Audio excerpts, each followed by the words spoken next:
Welcome to the Cashflow Project podcast.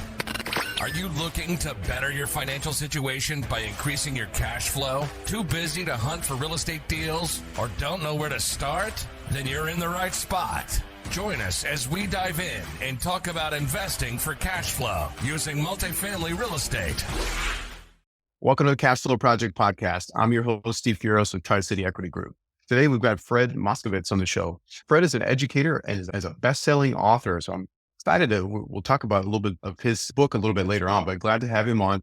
He's trained countless investors from all walks of life on how to create passive income streams of their own. He's a fund manager, and Fred manages a mortgage note investment fund. It's considered an industry veteran within the note investing arena. We were just talking about some notes today, performance of, let's say, stuff here in Hawaii. So for those of our local listeners that may be of interest to you guys, Fred teaches the concept that individual investors are able to step into the shoes of the lender through note investing and effectively you can be the bank, which is a very powerful tool. I don't know if you guys have noticed this, but banks have the tallest buildings in every city. Go to your whatever city that you have, go to downtown and take a look at any of those high rises down there, right? So it's a very powerful tool. And obviously he's going to take pride in collaborating with investors to help them grow and profit in the note space. And it will definitely, like I said, dive into his book, The Little Green Book of Note Investing, which he recently launched. Fred, welcome to the show. Thank you, Steve. It's great to be here. Yeah, no, absolutely. Glad to have you on. And I know we'll be able to provide some great insight for our listeners here into the world of note investing. So actually pretty excited to have you on. But for those of our listening, yeah, of course, those of our listeners that may not be familiar with you, kind of even that strategy, give us a little bit of your background. How did you get started into note investing? How did you get started into real estate and just kind of your general background? Yeah, thank you. Love that question. Steve, I have maybe a non-traditional background when it comes to investors. I started out in life with a very successful career working as a computer engineer. I was in the tech industry and I loved it. I spent a lot of time, many years working at different technology companies, startup companies. And one thing that happened was I watched my entire industry get flipped upside down because we went through that dot-com boom. And then immediately after that, the bursting of the dot-com bubble. I'm sure many of you listeners remember this. And when that happened, that was immediately followed by the September 11th terrorist attacks. All of this turmoil and commotion in the world. And through that, I realized that I was way too dependent on the income for my job. I loved the work I was doing. I was making really good money, but my job had so many circumstances completely out of my control. And what I learned, Steve, is that no matter how talented of an engineer I was or how valuable of an employee I was, that at any time I could lose my job through no fault of my own. Company goes under or the economy goes into a downturn and lots of layoffs. In the tech industry, this happens constantly. It's cyclical. And so through that, I came to the realization that I needed to have other sources of income so that I wouldn't be so dependent on that paycheck for my job. And with that, I started getting and learning, getting educated, learning about alternative investments, real estate, and did really well with that. And so I was still working as an engineer, but now I was building up my investment portfolio as well. And after a number of years, I started learning about investing in debt, in note investing, and over the years really transitioned into that and have made it my main focus. Oh, that's awesome. Yeah. And you learned a powerful lesson that I think a lot of us that have been in the market for any length of time, right? Because it's anybody who understands economic cycles or studies kind of the macro picture, it's all cyclical. So It is. So you going through the dot-com bust and having to deal with that on your end. I mean, you learned that lesson pretty early on. It sounds like, I don't know how far you were into your career at that point, but that's a real eye opener. And I love talking to people who have been through some of these downward cycles because I've experienced it myself going to the GFC and specifically in real estate. But I always feel like, gosh, you learn some powerful lessons if you go into it with that mindset. to like, hey, look, how can I better my position? How can I strengthen my position? Which it sounds like you learned that vital lesson Yeah, going it's through. Um, diversification. right, right. Well, yeah, too. And this is the kind of the thing. I mean, I do a lot of networking, I go to a lot of conferences, and you'll end up coming across a lot of people who are, oh, I don't know if I should get, I'm just trying to get started into real estate, or I don't know, I've got a good paying job. And it's to your point, gosh, there's very few industries that are just totally proof, recession resistant, right? Yeah, Unless you're working that's in medical, and you're even working in tech, but which everybody, I know that's kind of buzzword, hey, tech job, but I feel like we've been so heavily focused on tech for the last how many generations, or not generations now, but for quite a while, where it's like, yeah, there's a lot of people in tech now. So unless you're at the forefront of whatever at the moment sector that is growing, maybe it's AI or that kind of stuff right now, guys, you have to really stay on top of that kind of stuff. So diversification is going to be absolutely key to Fred's point here. absolutely every sector goes through cycles. Mhm. Tech industry, the construction industry, real estate, the banking industry, every single one, they go through cycles. They're not synchronized. And so there are ebbs and flows. And so I found that one of the best things to do is like diversify your investments, diversify your income, because at one time you may be at a high point in the cycle in this sector. And at the same time, there'll be something else where it's at a low point. And so maybe you have a way where you can redirect capital or your efforts into a growth area and ramp up, ramp down accordingly. So that's one of the beautiful things about diversification is there's a time to really get in and ramp up on certain things. And so it's about being aware of that. Yep, yep, absolutely. It's not having your head buried in the sand. And then I'm not saying there's so much news out there now. It's like, okay, well, you don't have to be like so hyper focused on it, but definitely be aware of, check in and see what's happening. Kind of like I said, the economy at large, because all of it's a trickle down effect, guys. So It yeah, is. I wanna touch on something you said, I yeah, can't let this go. You were, mentioning about someone that is working at a W-2 job, they're doing well, mhm, and they said they wanna get involved in real estate, and they never do, and all that. Yeah, it's a lot of work, but I wanna highlight the value in building up a small rental portfolio. Even if you're working, you have a successful career working, it's worth looking at and considering it. If it's going to fit into your lifestyle, especially if you're young and you buy a couple of rental houses, just single family houses, and hold on to them long term, that is going to generate, that's going to be an economic engine for you to generate wealth. And if you look back later, 10, 20 years down the road, you're going to be really solid financially. And so that's something that I always stress to people. Look at it, see if it's right for you. Yeah, it's not right for everyone. For some people, maybe it's better, they're better off going into a syndication or some other form of real estate investing.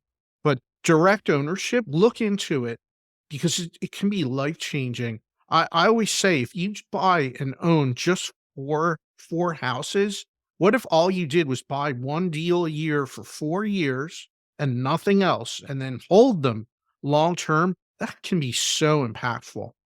oh yeah, absolutely. I mean, that's especially if you're buying them at the right time. Now, obviously, Yeah, of you course. have to kind of understand cycles and all that kind of stuff. But yeah, if they're able to, even if they're just to maintain, like if they kind of float the note or the cash flow, just kind of small, a little bit of cash flow. Oh yeah, long term. I mean, just the amount of money printed that they've done, the devaluation of the currency, it's always going to be to your advantage. I mean, you're always building equity.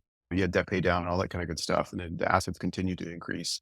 Oh, And the tax benefits offset your oh, absolutely. W-2 income, right? So how valuable is that being able to drop down 1, 2, or 3 tax brackets lower than when you were when you first started out, right? That's Totally. Yeah. huge. That's extra money in your pocket that now you can go and invest in something else. Yeah, That's I'm curious. powerful. Oh, it's absolutely powerful. Yeah.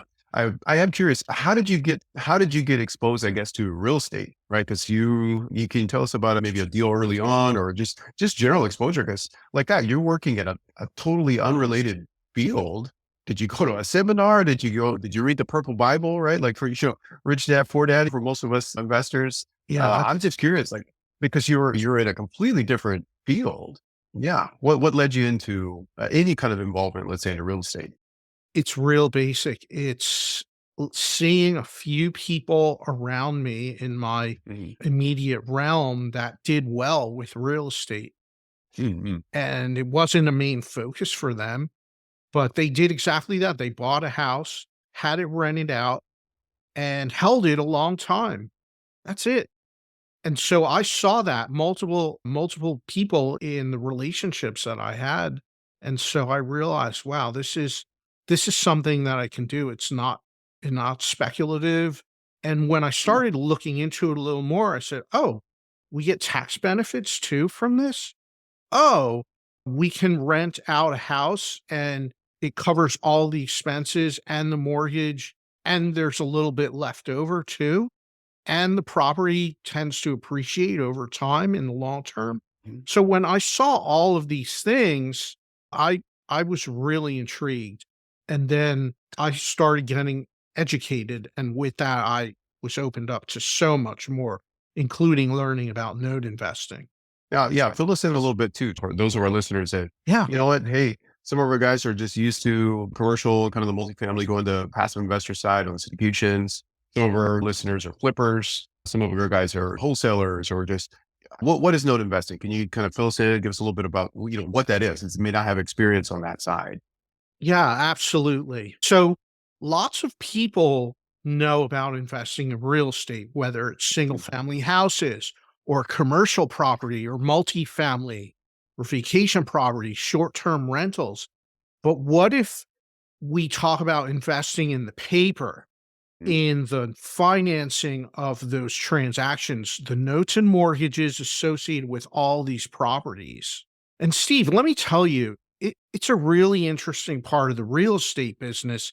And I feel like a lot of estate investors, they don't pay any attention to it at all. And when they think of a note and a mortgage, they think of being the borrower and not as being the lender.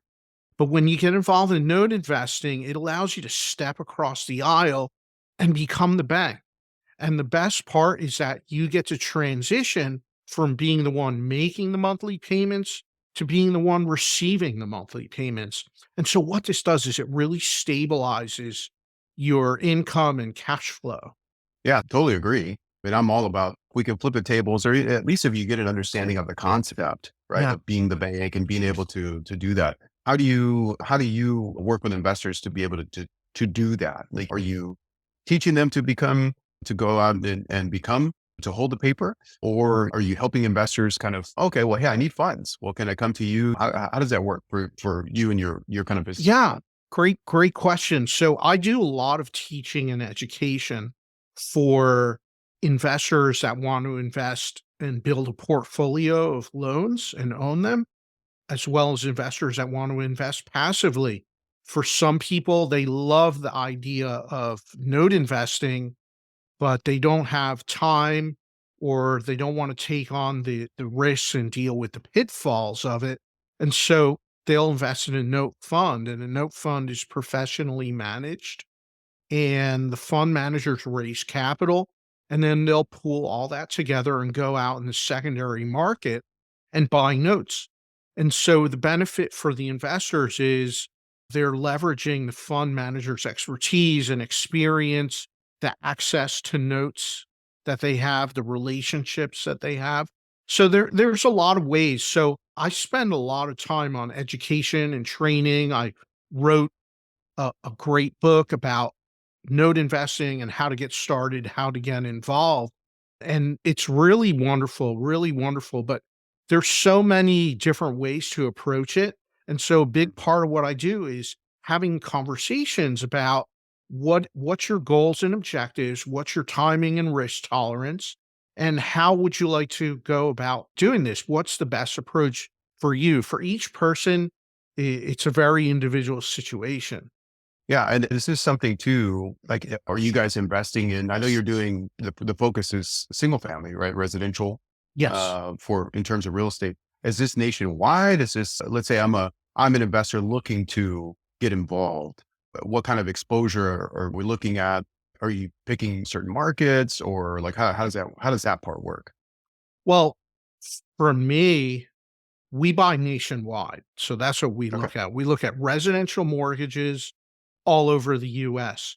And there's many sub niches. You can buy notes that are commercial notes, commercial Mm, mortgages.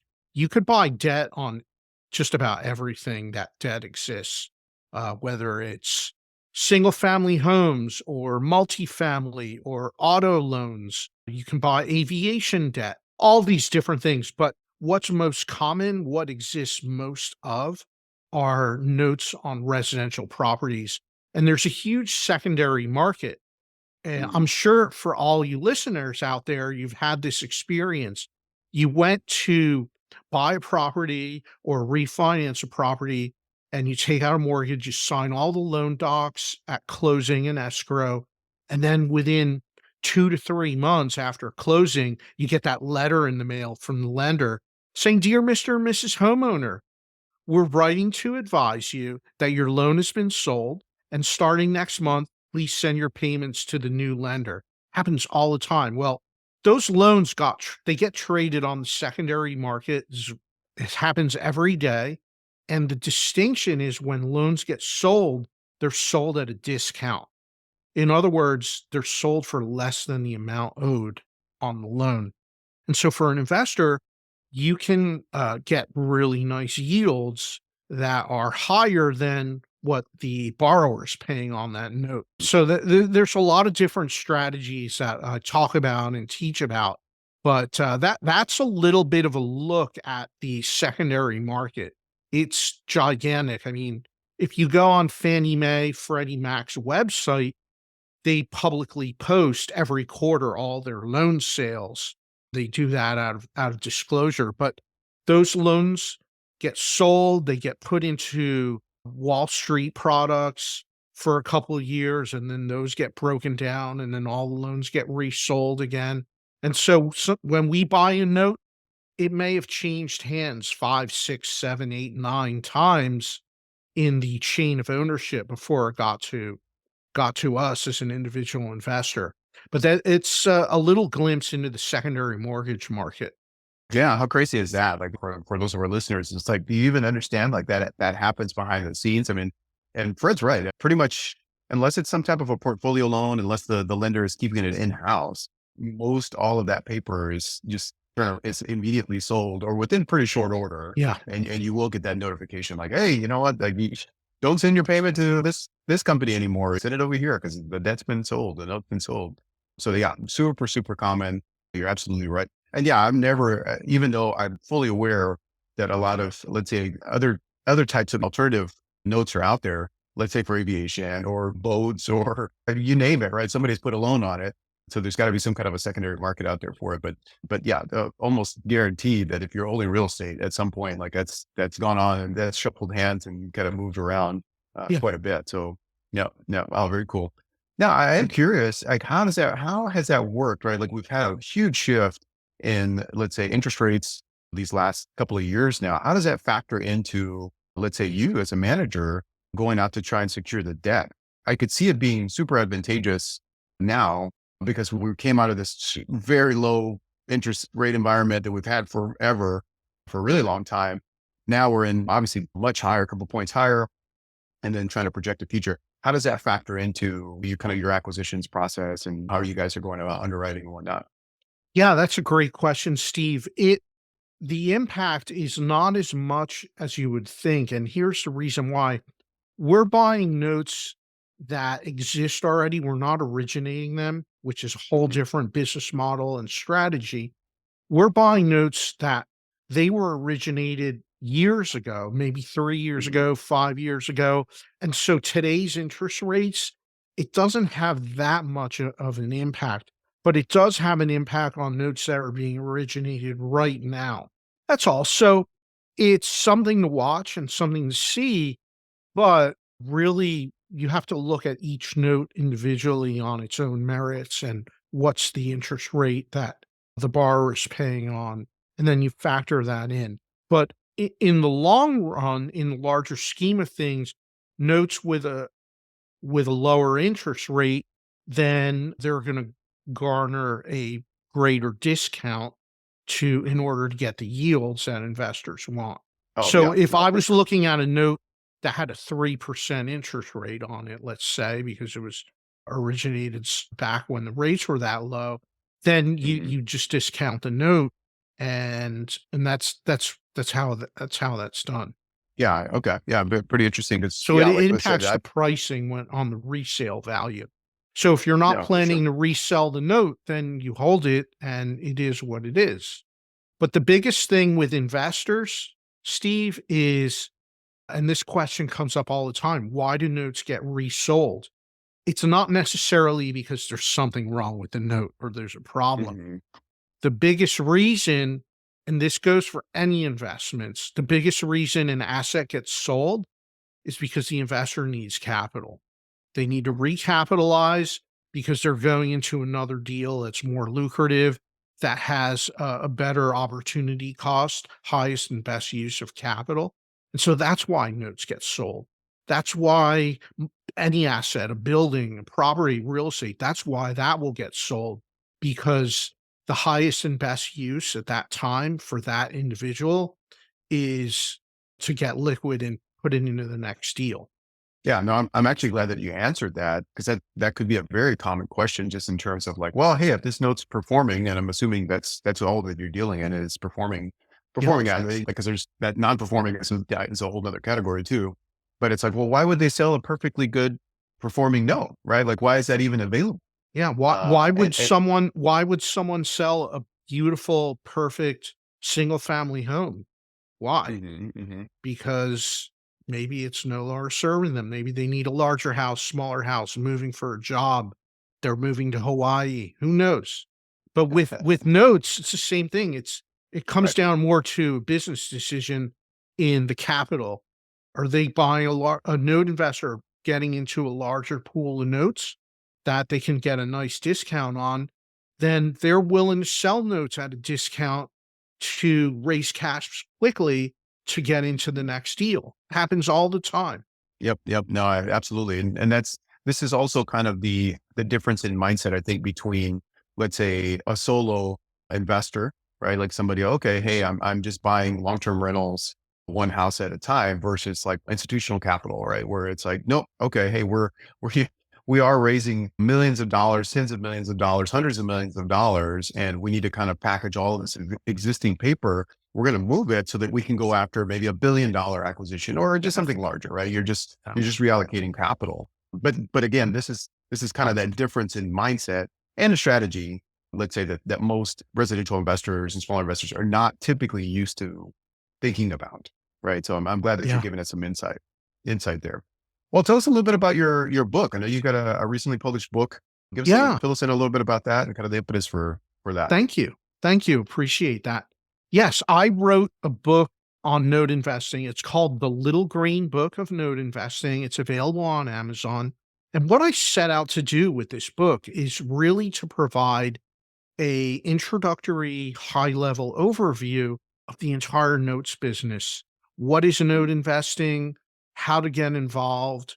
How to evaluate if it's right for you? How to evaluate whether you go into an active note investing and build a portfolio, or being a passive investor, investing in note funds. What are the different distinctions and considerations there? And we go through all that. I also have included a lot of great chapters on things like how to perform due diligence, how to evaluate different notes, how does a transaction work, as well as one of my favorite topics is several chapters on using retirement account Ooh, funds for note investing, which I feel is a super powerful combination. And I'll right. tell you why, Steve. Consider this: note investing generates a lot of profit and a lot of tax liability. for the Sure. investor. You have capital gains, you have interest income, you have no depreciation, you have no write-offs, nothing. And so it generates a lot of tax liability. And so what a better strategy than to do note investing inside of a retirement account, whether that's Mhm. investing, owning notes in your retirement account or investing in a note fund as well, because all of that profit and return coming in, it's all tax advantaged. And if you Mhm. have a Roth, tax free, even better, right? And so it's a real powerful strategy. And that's something I talk about extensively in the book. But really, it's a great introduction for anyone wanting to learn more about this space. And it's called The Little Green Book of Note Investing, and you can find it right on Amazon. Awesome. Awesome. We'll make sure that we leave the link to that in the show notes so that our listeners want to go check that out. They can definitely learn more. Obviously, I'm sure you dive way deeper into kind of the mechanics and just the how to get it started in that far beyond what we can cover in our time together here. So yeah, definitely make sure to go check that out, guys, after the show. Well, Fred, at this point of the show is the time where we transition to what we call our fire round. Is that something you're game for? Yeah, absolutely. Right on. Awesome. Just a little bit more rapid fire questions here. So, all right, first question. What is the best book that you recommend other than Rich Dad, Poor Dad or your own book? Yeah, I love this. I'm going to give you a couple. Start out with one of my all time favorites, The Science of Getting Rich by Wallace D. This book is over 100 years old. And so when you read it, the English is a little bit different than we're used to, but it's a Hmm. powerful book. It's a mindset book. And don't let the title fool you because it talks about getting rich in the sense of all types of wealth, not just financial wealth. So it's a powerful one. Again, it was written over 100 years ago and it's still impactful. Now, a book that's newer, more recent that I can recommend is is a book on sales. Chet Holmes, The Ultimate Hmm. Sales Machine. For someone like me that was an engineer, I didn't have a sales background, but I wanted to ramp up my business, and we're all in sales no matter what we do. That book Right. has been powerful and something I recommend checking out.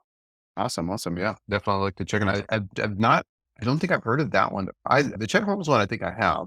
The Science of Getting Rich, definitely is something I'll look into. And I love the fact that hey, it's been written 100 years ago. Guys, please don't, if you hear that, please don't discount literature and writing and whatnot. And I know that you won't, but if you're hearing that and you're like, that's not relevant to today's time, I got to tell you, the Bible says there's nothing new under the sun. And it's like a lot of these principles and they're timeless. And so any of the wisdom that's accrued over centuries is very powerful. So this is something that we need to kind of make sure that we're not neglecting. So yeah, I'm definitely going to be checking that one out. Thanks for that recommendation, Fred. All right, next question. What would you consider your superpower is? My superpower is building relationships. It's That is something that incredible. is, yeah, it's so important and it's something we work on every single day. Building relationships, nurturing relationships, engaging with others. The Yeah, best no, feeling absolutely. And the best feeling in the world is engaging with someone at a deeper level and watching their face light up. yeah, The no, best it could thing. make such a huge impact. And you're in both of us are in a space too, where again, you can highlight a new strategy, help people kind of get involved in the process of building something that, hey, like my family, I didn't come from a real estate background. So being able to introduce people to those type of concepts and then see them have success in that, where it's like, wow, this can have generational impact.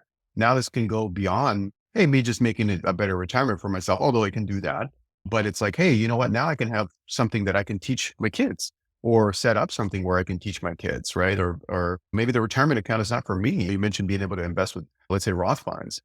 Maybe that's to set up my grandkids now, or however that looks for you to be so impactful that goes beyond it, and people are just not even aware of that, right? So yeah, no, I love that. All right, so next question: What's the biggest lesson that you've learned over your career thus far?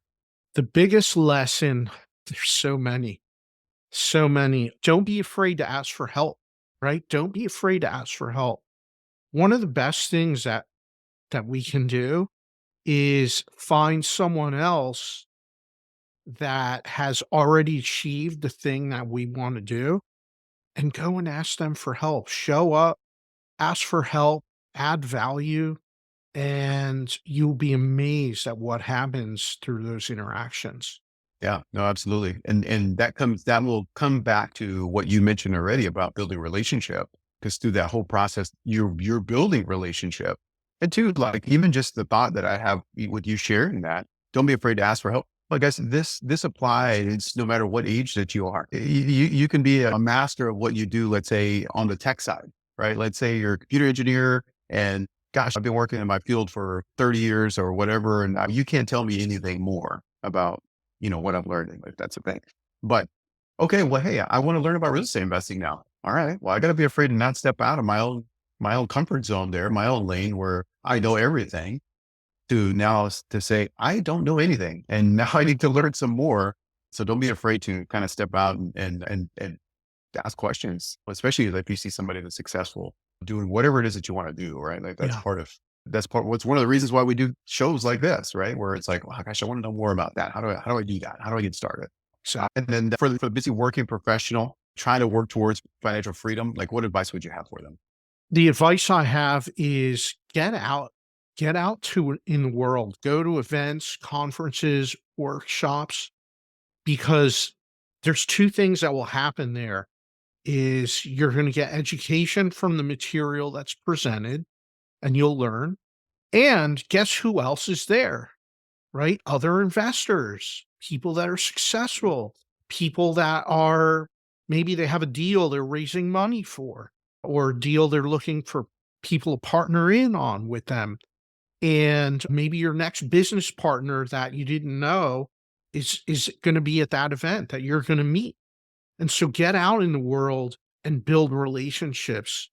Don't just yeah, it's great to be on your own. You're listening to podcasts, watching videos, consuming content. That's fine. However, look for the good conferences to go to and attend and events and workshops so that you can meet people because the relationships that you build are just as important, if not more so, than the education. And that's again something that no matter what level you're at, that this holds true. Absolutely. Yeah, no, 100% agree with that. I can't tell you how many wonderful connections, relationships that I've built going to conferences, going to networking. And again, I understand if that's not your comfort zone. If you're used to working solo and working in your office and yeah, I know I'm comfortable here. Guess what? That may be uncomfortable for you to step out and say, okay, I'm going to go to this place that I've never been before, step into a room full of people that I've never met before, talking to them about a It's concept daunting. or a strategy that yeah, Yeah. absolutely. For some people, it's like, oh, I can't, And it can get be a out of your heavy comfort zone. lift. It can be a heavy lift to go travel somewhere else, be Sure. away from home for a few days. You're spending money on flight, hotels, and attending the conference and all of that. But more often than not, when you look back in the past, you'll see that that was money very well spent and it contributes, hands down, contributes to the growth of your business as an investor. Absolutely. Yeah, I 100% agree with that. I can personally attest to that and have spent hour and time and money and all that kind of stuff to be able to travel and to be able to go to these different places, of course. And I 100% agree with Fred regarding that. So yeah, no, absolutely would encourage you guys to do that. Well, Fred, I really appreciate you coming on today and kind of sharing with me and all of our listeners, giving us some insight into the world of note investing and just, again, another facet in terms of real estate investing. There's 101 different ways to make money in real estate. And I Yeah. always get excited to learn something a little new or get a little bit more insight into one of these new or a different way of doing it beyond what I'm comfortable or what I'm familiar with. So I really appreciate you coming on. Guys, make sure that you're going and checking out Fred on Amazon. And then Fred, if our audience, if they want to reach out and connect with you, what's the best way for them to be able to do that? Yeah, best way to connect with me is by visiting my website, which is fredmoskowitz.com. However, I'll offer you this. you prefer a little bit of an easier spelling, you can go to giftfromfred.com and that'll take you right to my website. A little easier to spell, giftfromfred.com. And once you're there, if you like, you can request to receive a special report I have about note investing. Happy to send that out to anyone that would like that. I always look forward to connecting with investors, learning what they're up to, and brainstorming on different ideas and concepts. And look forward to connecting with you soon. Thanks so much, Fred, for hopping on with us today. I really appreciate you taking your time out and sharing with all of our listeners. Guys, make sure that you're checking out Fred, reaching out to him. And yeah, thanks again, Fred. Enjoy your day. We'll talk to you soon. Thank you, Steve. It was a pleasure being on the show. Thank you. Aloha. Thank you. All right. Great episode with Fred Moskowitz talking about note lending. So good insight there. I don't think we've had too many guests on the show that have focused specifically on investing in notes. So I'm glad that Fred was able to hop on with us and give us some good insight into that world of lending and investing specifically in notes. Give us a little bit of insight too, kind of pulling back the curtain as to what happens whenever a loan is originated, right? We talked briefly about that, where it's like, yeah, hey, you might get that you've closed on a house before, and you might get that notification in the mail saying, hey, you know what, you've got a new servicer. It's not who it was, it's not the bank that you went through, right? So most of them don't keep that paper unless it's some type of a portfolio loan or something they are keeping in house. Most all of them sell it all off on the secondary market, and so that creates an opportunity for you as an investor to be able to go in and start investing in that secondary market, right? Or get some exposure to that. So there is an opportunity there. So I'm glad that Fred kind of shed some light on some of that. And obviously you guys can go check him out at getwithfred.com or go check out his book, the local book on note investing on Amazon. And guys, if y'all are interested in investing with us, go to trustedequity.com. You can definitely learn more about us and our group and the whole process of investing into real estate, commercial, multifamily syndications. Obviously, if you guys want to connect, just like we were talking about on the show, you want to connect with other local like-minded investors, something not so scary where you've got to get on a plane and fly to the mainland, spend thousands of dollars to go to a conference or something along those lines. You can come network with us. It's free. We have meetups here on Oahu every month. So if you're local or if you're traveling out to the island and you want to, meet some other local real estate investors, we'd love to be able to connect with you guys. You can join our group, Honolulu Multifamily and More. You can find us on Facebook, join our Facebook group. You can find us on meetup.com, Bigger Pockets. We should kind of post it on multiple platforms so that you guys can connect with you. But we'd love to be able to meet you in person, shake a hand, and see a smiling face. And then also too, if you guys are finding value in the podcast, please make sure that you're subscribing and sharing with others. Anybody who you feel might resonate with the message, make sure that you're sharing with them. We would love a 5-star review from you as well. 1 stars are okay too, but at least tell us why you don't like it and how we can improve. We're always looking to get better, but please make sure that you are doing that. And then of course, don't forget July 10th through the 13th, we have the Hawaii Millionaire Mindset Conference coming up. That's back here on Oahu this year out in the beautiful Kolina, the Four Seasons Resort. So that's going to be a great way for you to be able to network with other like-minded individuals, investors, entrepreneurs, people in the marketplace. Would love to be able to see you there.